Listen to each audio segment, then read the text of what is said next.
Ramai kata bagi tahu, Adrian, you sure nak buat filem Melayu? Director Melayu pun buat filem Melayu, tak ada Melayu nak tengok juga. You Chinese director, you buat, you rasa ada orang nak tengok tak?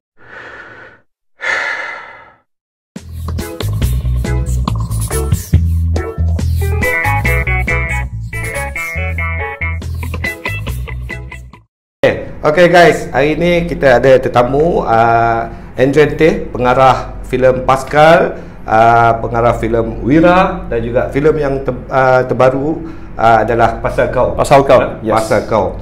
Okay Adrian, mungkin ramai orang kat luar kat sana tak tahu you punya background. Ya.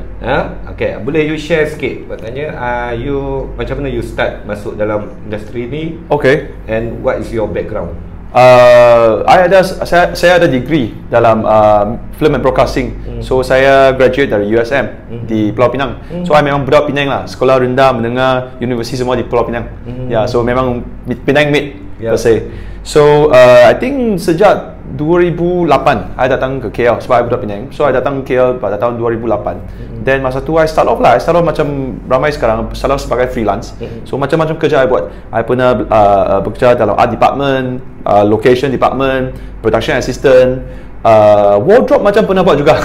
Satu. Okay. Ya, so sebab first you come down kan, you kena ada rezeki mana-mana you pergi sajalah kan. I masih ingat I punya first job di KL itu I tengah cari lokasi. I was a location assistant. So kena cari lokasi untuk projek TVC, untuk projek komersial semua. Then ini memang nasib lah. So then I know a local actor masa tu, local artist, Chinese artist yang sangat famous. Nama dia An Yu. So masa tu tak tahu kenapa I pun budak baru dan mungkin kita ngam lah macam I dan Hairu sekarang kan. Mungkin masa tu I dengan dia kami rasa ngam kan. So kami plan nak buat sebuah filem. Itu cerita dia. So dia nak jadi director. So masa tu I tolong saja. So what I can do masa tu adalah tolong dia cari investor lah. I have to help him to get investors untuk. So masa tu kalau tak silap saya itu tahun 2009 kami nak buat filem tu. So masa tu tak ada lagi filem-filem commercial Chinese di dalam Malaysia. Memang ada filem Chinese sudah ada tapi more artsy, macam Cui Mui, macam James Lee, dia orang I tahu mereka Singdat, yes, they all already started. But in terms of commercial Chinese film masa tu kalau tak silap I macam tak ada lagi ataupun tak banyak lagi lah per se. So we wanted to do that. Then tahu lah macam mana. Sekarang pun cari investor pun susah, apatah dulu-dulu lagi kan. So it was a tough time. So but eventually cut the long story short, kami manage buat sebuah filem bertajuk Ais Kacang Puppy Love. So okay, I pernah tengok. I tengok tapi I pernah dengar. Itu I producer of that film. Then An Yu dia director dan dia tulis skrip. So masa tu it was a hit lah. Masa tu tahun 2010. Masa dia keluar itu box office dapat 4 juta. Itu your first film. My first film. I produced. Wow. So so it collected 4 million. 4 million pada masa tu, even hari ni juga consider not bad 4 million. But then 4 million back then it was a record lah. Then itulah I punya first film per se to involve dalam local punya industry. Then tapi filem ni sangat penting. Dia macam satu milestone yang sangat penting untuk I punya career for the past 10 years. Sebab filem ini I banyak kenal banyak investors. Sebab filem ini juga I kenal banyak politicians. Tahu tak kenapa? Sebab masa tu kalau abang Namron kau ingat lagi, ada entertainment tax. Dan ada rebate entertainment tax zaman dulu lah, 2010 kan. So maksudnya entertainment tax ini kalau filem kau dikategori sebagai filem tempatan, kau akan dapat balik you punya entertainment tax. Sekarang sudah tak ada lah. Sekarang ganti ITFC, ganti entertainment tax. ITFC dan FIMI lah. ITFC dan FIMI mereka gabung untuk macam replace lah, gantikan entertainment rebate. So masa tu kami cuba apply entertainment tax rebate itu, tapi tak dapat, tak lulus. Sebab di antara banyak syarat dalam wajib tayang di mana untuk dikategorikan sebagai filem tempatan, ada satu syarat kami tak dapat fulfill. Dia katakan, I tak ingat berapa, katakan 20, 30 kan, semua kami fulfill. Tapi ada satu syarat saja kami tak dapat fulfill. Syarat itu adalah filem kalau nak dikategorikan sebagai filem tempatan, filem ini kena ada at least 70% Malay language dalam cerita itu. So ini tak betul lah untuk cerita untuk kami sebab ini pasal cerita kampung Chinese kampung dan Chinese people semua. Dalam cerita kami ada Malay, ada Melayu sebab ini memang kami punya daily punya conversation campur sikit Malay kan. Tapi tak sampai kota 70% of Malay. So masa tu, and other than that, everything is Malaysian actor, Malaysian director, investors semua pun Malaysian. So masa tu lah I pergi cuba nak what you call that, cuba nak try to rectify benda ni. Sebab I think sebab syarat-syarat yang ditentukan pada masa tu memang dia orang set pada zaman dulu 1980-an. So masa tu mungkin itu betul sebab masa zaman tu syarat ini betul, logik sebab tak ada orang nampak ada penggiat filem Chinese dalam industri lagi masa tu. Tapi sudah at least 30 years, sudah 3 tahun lepas, 30 tahun. Sudah 30 tahun. So I think syarat ini kena diperbarui lah, like you need to upgrade diubah. So that's why I pergi bincang dengan banyak politician masa tu. And then dia orang cakap okay, I mean you tahu lah macam mana politician work. So you have to work very hard. You kena akan buat semua kerja untuk dia orang, then they will endorse. So that time masa tu I budak lagi. Bang, masa tu bayangkan 2010 baru grad baru grad. I was 2010 I was 26 years baru old. 3 tahun grad, 3-4 tahun. 2-3 tahun lah lebih kurang masa tu. So masa tu I buat satu memorandum. Dan I minta semua Chinese punya filmmakers untuk sign up, untuk support kami punya memorandum. Sebab memorandum ini untuk minta parlimen untuk ubah syarat ini sebagai supaya not only Chinese film tapi English film ke, Tamil film ke, whatever film, local made punya boleh diklasifikasi sebagai filem tempatan. So kami boleh dapat balik entertainment tax. Entertainment tax itu banyak. 20% is a lot of money. Okay, lepas tu dapat ke tak? Dapat. So I think took them about a year lah. So dia orang bentang dalam parlimen lepas 1 tahun, dan lepas tu dia orang ubahkan syarat itu dari 70% Malay language mereka ubah jadi kena ada Malay subtitle. Itu logik. Okay. Itu betul. Itu sekarang diamalkan. So to me, I mean, kalau you tengok Chinese punya film punya perkembangan kan, after that moment then it started to boom. Sebab bila syarat ini ditukar, maksudnya ramai penggiat filem Chinese filmmaker sudah boleh involve dalam industri. Sebab tiba-tiba pintu sudah buka. 20% entertainment tax kalau diberi balik kepada producer, ini is a game changer punya decision. Tapi kira ini you punya you punya usaha lah. Bukan I punya usaha lah. I yang bawa, I tak berani cakap I start lah bang. I yang macam I buat memorandum tu. So I minta semua industry player masa tu, Namawi ke siapa? Chiu yang director Ola Bola, director The Journey, semua mereka sign memorandum ni. So macam tu lah. So masa tu it was I think sekarang it was Tan Sri Rais Yatim. Kalau tak silap he was the minister of KPKK. Okay. Kita tahu sekarang you start sebagai producer. You produce banyak filem, local dan juga dekat China, Hong Kong, Taiwan, Taiwan apa semua kan. Dah agak lama you buat. And then bila you start untuk decide untuk jadi director? Tahun yang sama tu 2010. Sebab I memang nak jadi director. Ini impian saya lah per se. Sejak umur 15 I sudah macam berhasrat nak jadikan seorang film director. So lepas sebab ini sebab Ais Kacang popular juga. Sebab dia masa tu 4 juta box office. So dia macam meletup lah. Ini meletup gila lah dalam masyarakat Chinese di Malaysia. So I ride on the success lah. So masa tu saya ada sebuah cerita, and quickly I develop dia untuk jadikan sebuah script. Lepas tu I pergi pitch, I buat pitching. Sebab Ais Kacang popular, I kena banyak investor dan I kena banyak distributor juga lah per se. GSC semua I kena semua masa tu. And then actually I pergi buat pitching. I masa tu I buat macam salesman lah. I pergi pitch I punya idea. So then thankfully ada investor yang percaya kepada saya, especially GSC. So kalau tak silap saya, GSC masa tu mereka tak pernah invest lagi dalam local films. So I buat statistics, saya tunjuk dia orang, saya cakap, oh kenapa korang kena invest dalam filem, korang lah syarikat yang perlu menaikkan industri tempatan sebab korang memang cinema and whatever what not kan. So and yeah, somehow they thought that my proposal makes sense. So dia orang invest dalam I punya first film. Itu tajuk Lelu Popo, cerita komedi slapstick comedy pasal dua orang DJ, lelaki DJ yang ada masalah dia orang sendiri dalam kehidupan mereka. So yeah, that's how I got to know a lot of people. I got to know many investors, and then my second film, first film Lelu Popo, masa tu kami the box office kalau tak silap 1.5 million.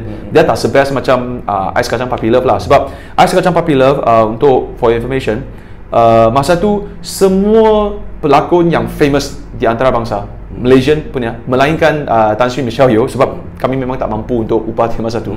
So melainkan Tan Sri Michelle Yeoh, the rest semua yang famous di China, famous di Taiwan, semua datang balik untuk buat filem Ais Kacang Puppy Love. So local punya Chinese communities, mereka kenal artis-artis ini semua. So memang sangat popular.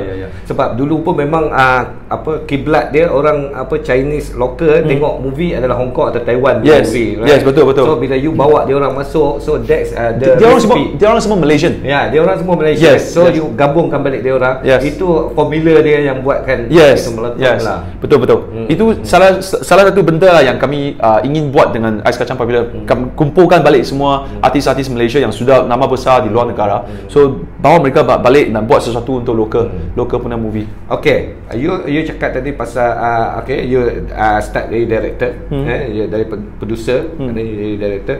So macam mana you tukar daripada you direct filem-filem Chinese local punya bahasa, and then you pergi ke filem-filem bahasa Malaysia? Okay. Macam mana? Apa yang membuatkan you tukar benda tu? Actually, I directed about 6 ke 7 filem local Chinese film, yang kebanyakan komedi, rom-com komedi semua. So masa tu sebagai seorang filmmaker, I selalu nak macam cabar sendiri untuk buat benda yang lain. So sebelum I buat filem Pascal, my first Malay film, actually I pernah try pergi luar negara. Hong Kong, Taiwan, Singapore memang I dah biasa, tapi China memang market besar. So I tried nak pergi China untuk buat filem kat sana. I pergi sana untuk pengetahuan abang, I sign 5 kontrak tau untuk 5 buah filem di China. Semua tak jadi. Kontrak sudah sign, down payment sudah bayar, tapi akhirnya semua tak jadi. So I pun rasa macam kecewa lah. Kenapa 5 kali bang, 5 kali bukan 3 kali. Orang kata 3 times lucky kan, 5 times sudah tak lucky. Tapi lucky in a way, dia orang memang bayar lah, bayar punya flight, accommodation dan bayar down payment, tapi for some reason semua tak jadi. Anyway, so masa tu I fikir okay, tak apalah, kalau tak boleh buat luar negara pun, local banyak peluang lagi, kenapa tak cuba local kan. So at that moment of time, I dengar pasal Pascal. So I tak pernah dengar Pascal pun sebelum ni, sebab macam I percayalah kebanyakan rakyat Malaysia pun tak tahu ada Pascal sebelum filem Pascal. So then the word Pascal dan dia orang punya pengorbanan dan dia orang punya perkhidmatan terhadap negara kita, I was interested in that. I was attracted to it. So then I pergi study.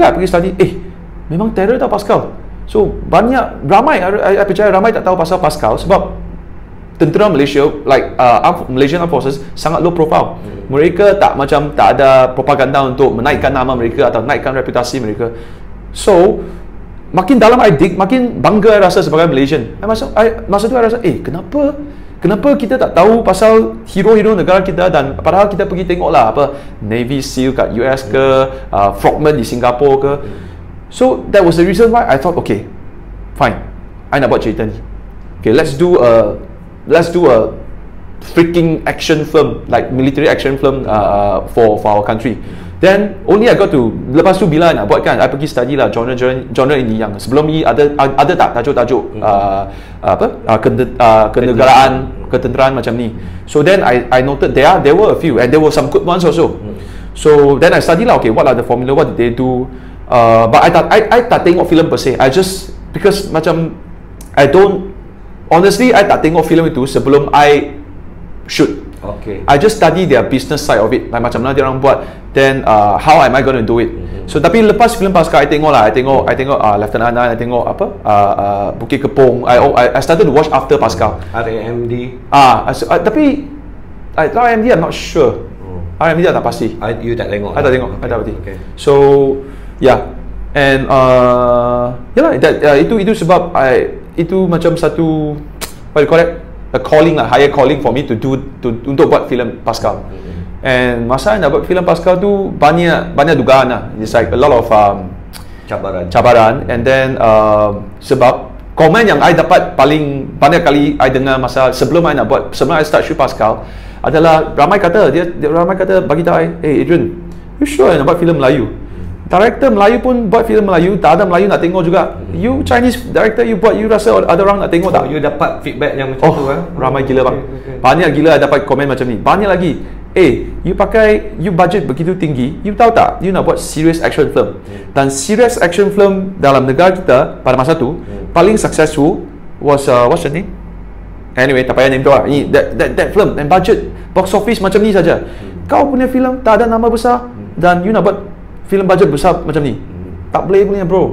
Ramai ada dapat komen macam ni, banyak ada dapat komen macam ni, ramai orang bagi tahu. So but to me, the more you tell me I cannot do, the more I want to do. I memang degil macam ni. Right. Itu jadi macam you punya motivation untuk lagi ada motivation nak macam bukan melemahkan you. Dia tak akan macam lagi motivated. So macam nak, okay, you cakap tak boleh buat, tak apa, I buat. Kalau I fail, you betul lah, memang you betul. Jiwa military lah you ni. Jiwa askar. Okay. You cakap tadi pasal you buat awal-awal you start buat filem romantic comedy apa semua, tapi dalam bahasa Chinese.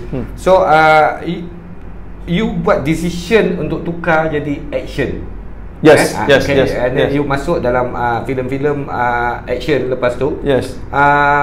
So dalam action movie yang you buat ni, orang sangat suka. Orang suka macam Pascal, Wira, apa semua dapat feedback yang positif. Semua orang suka dengan. And then you change untuk go back comedy, untuk buat romantic comedy. Yes. Right?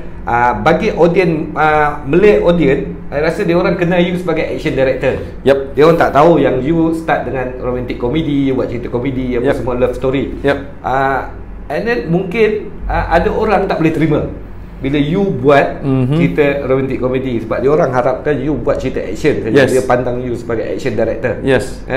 So apa komen you tentang benda ni? Well, I rasa kalau buat film action, dia kena serious. Dia kena everything kena macam logic, dan dia kena actionnya film dia punya action scenes kena padu. So to me, bila I approach semua genre-genre yang lain, I punya knowledge yang limited lah mungkin terhadap genre itu. So masa I buat Pascal, Wira, to me cerita kena logic dan action kena padu dan kena nampak realistic. Ini I punya aim. So contoh, bila dulu I pernah buat film horror. So buat film horror, dia kena it has to be scary. Okay, cerita kena padu but scary. So to me, that's how I make a horror film. So for comedy, okay, sebab sekarang sudah on Netflix sekarang Pasal Kau, and I pun dapat baca komen-komen dari penonton. So I think it's fair to say that at least for now 90% of the comment I baca semua suka. So there are 10% that yang baca tak suka. Ini to me is normal. So tak mungkin sebuah filem semua orang akan suka. That's one. So tapi yang tak suka itu, to me maybe they orang terlalu serious, terlalu komedi. Because to me comedy, yes, it has to make sense, it has to at least dia kena logic juga lah. Dia tak boleh macam cerita ni merepek ataupun tak boleh, dia tak boleh. Tapi to me bila I nak buat comedy, I nak dia fun, I nak dia menghiburkan, fun, light-hearted, and then to me that part is more important than some of the logic ke some of the I'm not saying that, I bukan cakap logic tak penting, logic penting, but in this genre, dalam genre macam ni, dia punya jiwa adalah untuk menghiburkan. So sometimes untuk menghiburkan, you kena sacrifice sikit logic punya fikiran. So that is how my take to it. So I baca ada apa kritik-kritik yang cakap oh ini teruk lah, ini tak boleh lah, whatever lah. So I mean I accept that. I accept that whatever you say is true, but then this is the decision that I've made sebab this is how I want to make my comedy. Yeah. Okay. Kita dah masuk ke you pun ada sentuh pasal pandangan orang atau kritik orang terhadap filem you. So sekarang okay, baru-baru ni lah I ada tengok dekat YouTube. Ada YouTuber for example I mention Zaf. Vlog. You kalau you tengok lah. So dia sangat tak suka. Dan kita tahu I tengok dia punya review. Zaf dia suka Pascal, dia suka Wira. Tapi bila you buat pasal kau, dia ada macam tak suka. So dia ada dia tak sukalah. Dia tak suka filem pasal kau. Dan kita tahu ramai lagi yang suka.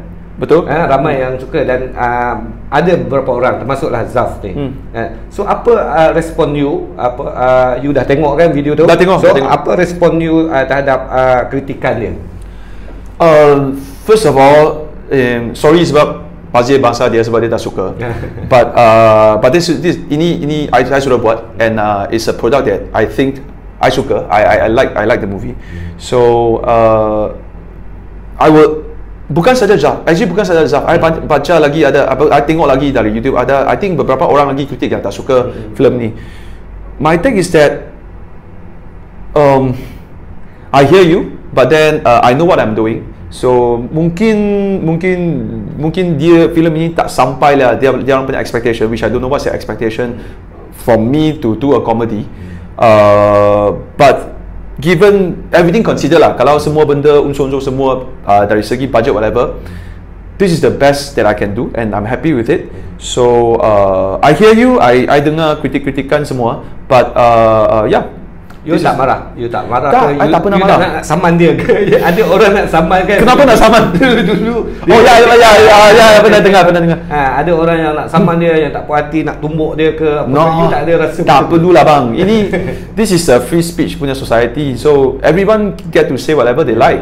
So kalau ada peminat bagi tahu Adrian, I sangat suka kau. I suka you punya film, boleh tak kahwin dengan I? Takkan nak kahwin dengan dia. Faham tak? So it's opposite example lah, contoh yang agak opposite. But to me, komen critics ataupun review film, it's always good to read. Be sangat baik ke sangat teruk pun I always read. It's always good to know that how people think. But does it mean that it will affect me? No. Yeah. So ini yang paling penting. Berapa teruk you kutuk, I hear you, then I akan baca what you're saying, but will it affect me? No. I tetap akan buat benda yang I rasa macam mana harus dihasilkan ataupun harus di-shoot. So itu sepatutnya. I rasa itu yang kita respon yang sepatutnya kepada pengkritik. Yes. Kalau tak silap Zaf macam kutuk abang juga tau. Kalau tak silap tapi I pun macam okey je. So I sendiri pun kalau dapat kritikan macam tu pasal my acting ke atau my acting ke, so I pun beranggapan mengambil benda tu yang macam you juga. It's something kita tak boleh puaskan hati semua orang. Ya, betul. Dan kita pun manusia biasa. Yes. So bila kita buat sesuatu work atau kerja tu, mungkin ada setengah orang suka, ada orang tak suka. Ada benda yang ini kita buat orang suka. Yes. Tapi bila kita buat yang macam ni orang tak suka. Betul. Tapi orang yang tak suka yang ini, dia akan suka yang ini. Yes. So, ini memang subjektif sebab kita dalam bidang ni kan. I mean abang lagi banyak pengalaman dari saya. So I think you should know better lah. There's no way a product can please everybody. Dan bila produk itu tak jadi per se, or tak jadi in somebody's perspective, and they like dia hantam ke bantai ke, I mean selalu I terima dengan hati yang terbuka. I hear you, please tell me whatever you like. At least I know, okay, ada sekumpulan penonton dia orang punya komen memang macam ni. Then I know, okay, that's my take to it. Inilah pendapat, ini yang I dapat dari kritikan ataupun orang yang bantai ke, ini yang I akan terima. Okay, okay, kalau people think like this. Okay, kita pergi ke filem Pasal Kau. Yes. Kita semua tahu sekarang filem Pasal Kau sudah berada di Netflix bermula semalam 1 hari bulan 10. Ini ada apa kelainan filem Pasal Kau di Netflix. Kita tahu sebelum ni banyak filem-filem Malaysia yang dah masuk dalam Netflix. Apa specialnya Pasal Kau kali ni? Actually Pasal Kau sepatutnya pergi panggung. Tapi sebab MCO, sebab sekarang RMCO lagi. So lepas kita shoot pasal kau, Netflix dia tak tahu sebab nama abang ke, nama I ke, nama siapa ke, dia orang nampak potensi dalam filem ini. So dia orang yang offer I untuk pergi terus ke Netflix. Maksudnya kita skip cinema punya window, terus pergi ke Netflix. Kalau ikut normal, filem akan pergi ke panggung dulu, lepas tu baru pergi Netflix kan. So this time maybe they like it. Dia orang suka cerita ni, genre ni. Masa tu dia orang tak tengok filem lagi tau. Tak tengok filem lagi. Tak tengok filem lagi. But they know I'm doing it. So yeah. Tapi that's why mereka decided lah to take it straight to Netflix original. So I think Pasal Kau is the first Malaysian content per se yang skip theatrical, skip cinema dan pergi straight to Netflix. Jadi sebuah filem yang eksklusif di Netflix sebagai Netflix original. Okey. Ya. Sebab ada juga komen yang mengatakan sebelum ni ada filem Till Death Dendam Azila, tajuk Melayu dia. Oh, tak tahu. Ada filem tu yang dibeli Netflix juga. And then dia orang tak masuk panggung juga. Terus kepada Netflix dan Netflix tayang. Tapi saya rasa dia tak dapat title original Netflix. Mungkin sebab I tak tahu pasal filem tu. Kalau dia tak ada original Netflix punya tajuk, mungkin sebab itu tak eksklusif. Dia pergi ke Netflix, dia boleh pergi ke View ke, pergi ke Amazon ke, pergi ke mana, I tak tahu. So ini kena tengok deal. Actually pasal Netflix original, banyak filem Malaysia ada title sebagai Netflix original. Wira, Pascal, semua Netflix original, tapi di luar Malaysia. Maksudnya di luar Malaysia dan Singapura, kalau tak silap I, maksudnya di mata dunia, melainkan Malaysia dan Singapura, filem Pascal dan filem Wira itu semua Netflix original. Agak confused lah untuk agak confused. So tak penting lah. Tak penting.